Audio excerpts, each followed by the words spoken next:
Good day, everyone. My name is Janela Zambrano from Mapua University, Manila, Philippines, and I'm going to present to you our paper, Implementation of an Improved Enrollment System of University-X in the Philippines, a Systematic Online Enrollment.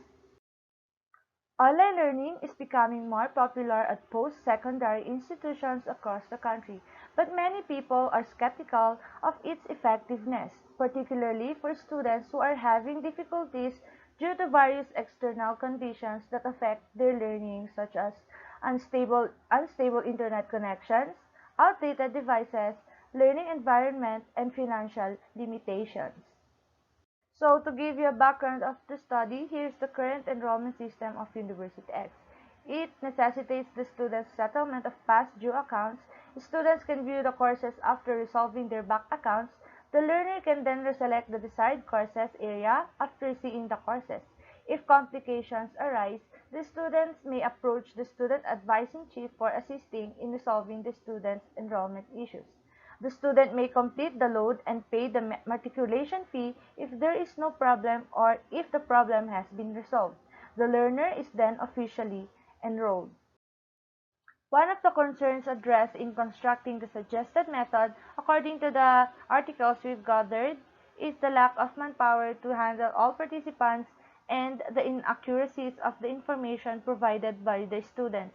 These reasons generate enrollment delays which are inconvenient for both enrollment staff and enrollees. So now let's go over to the methods that we used. To collect data from the respondents, we employed both multiple choice and multi-item scales of survey questions. The respondents were given two surveys. The first survey was conducted in order for us to assess the current enrolled students' reliability based on the responses. There are six sets of multi-item scale questions in the poll. The participants were asked a series of questions on their experiences with the present enrollment mechanism. Those questions were aimed at finding the most common issue in the present registration system's workflow. The student status, staff availability, and department or school guidelines should all be taken into account while creating a design. First and foremost, we should be aware of or take into account the position of students. All unpaid charges from the previous term must be paid in full by the students. And then we take into the quantity of staff or professors at the institution so that students are aware of the number of sections that will be presented. Third, we made the system as user-friendly as feasible so that students can spend a little time as possible throughout the enrolling process. Next is the introductory video that we made. Students can also understand the proposed system not only by watching the video but also by hearing the audio because we put a voice over for the students to better understand it. To show you the results and analysis, here is the proposed enrollment system. It necessitates the student's settlement of past due accounts. After that, the student can look at the courses that are currently in process as well as the potential courses for the following term. This gives the student an advantage in finishing their current studies or subjects and moving on to the next subject. The student will subsequently be required to complete a course survey. The required course request survey lists the subjects in which the student wishes to enroll for the following semester. Following the survey, the student will be permitted to begin the university's formal enrolling process on the university's designated date. The student will select the courses and sections accessible throughout the enrollment process. If a dispute or issue arises, the student will be forwarded to a queuing link. To obtain a queuing number, the student's data and concerns must be filled out. When a student is approved to the student advising program, which is run by professors, issues such as conflicting schedules and waiving of courses will be resolved. If no issues arise, the student can review the workload and finalize the schedule. If the student wishes to adjust his or her schedule, he or she must return to the student advising. If not, the student may pay the matriculation fee and be considered enrolled. The proposed enrolling system adds a new function to the enrollment system at University-X. Students may now see what courses they might be able to take for the upcoming semester. This allows students to view their potential courses and timetable for the following semester. This feature is not available in the current enrolling system. As a result, students are manually listing the courses that they are currently able to enroll in. This tool also aids the new feature we've created, a course request form that students are required to complete. Students can now view their in-progress courses. This feature is not available in the current enrolling system. Students will have to verify their marks to see if they still have a course that is in progress. This saves time for the students because it is more accessible as they do not have to go back to the grades tab to see what classes they are currently enrolled in.